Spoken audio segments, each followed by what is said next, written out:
জুবিন গাৰ্গৰ যিটো আদৰ্শ আজি সেই আদৰ্শৰ বিপৰীতেই সব কাম হৈ আছে।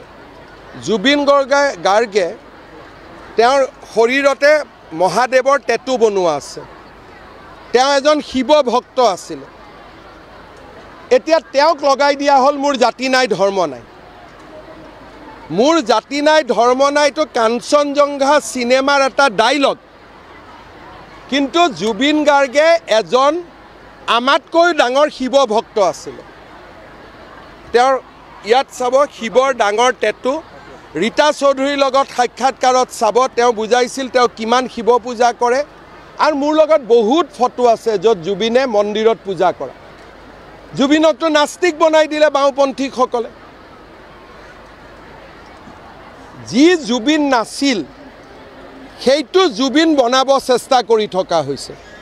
সেইকাৰণে বিজেপিয়ে ৰাজপথত নামিছে যাতে প্ৰকৃত জুবিনজন হেৰাই নাযায়। হুৰ হুৰ হুৰাই দে গান কোনে গাইছিলে? এতিয়া সেইবিলাকে যিবিলাকক জুবিনে নমতা অতিথি বুলি কৈছিলে তেওঁলোকে জুবিনৰ সমাধিত আহি ভিৰ কৰি আছে। কয় জুবিনৰ জাতি নাই ধৰ্ম নাই।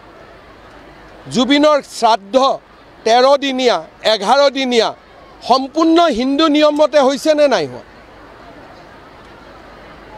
গতিকে জাতি নাই ধৰ্ম নাইটো কোনে উলিয়ালে?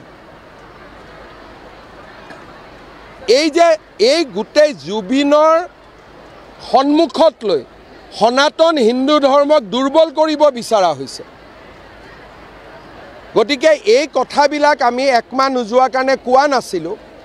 এতিয়া আমি সকলোকে বিতৰ্কলৈ মাতিছোঁ যে আমাক দেখুৱাই দিয়ক জুবিনৰ ধৰ্ম নাছিল বুলি, জুবিনৰ জাতি নাছিল বুলি। কাঞ্চনজংঘা সিনেমাৰ এটা ডায়লগ তাক কিমান অপব্যৱহাৰ কৰি আছে বাওঁপন্থীসকলে আপোনালোকে চিন্তা কৰক।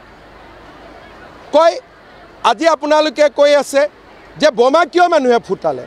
কালি প্ৰেছ ক্লাবৰ ইলেকশ্যনৰ পিছত কিয় বোমা ফুটালে সাংবাদিকসকলে?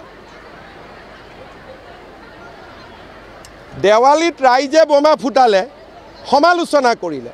কালি প্ৰেছ ক্লাবৰ ইলেকশ্যনৰ পিছত একেবিলাক সাংবাদিকে বোমা ফুটাই দিলে। তাৰমানে হিন্দু ধৰ্মৰ নামত বোমা নুফুটাব আৰু আমাৰ যি মন যায় আমি তাকে কৰি থাকিম। ৰাজনীতি নহয়।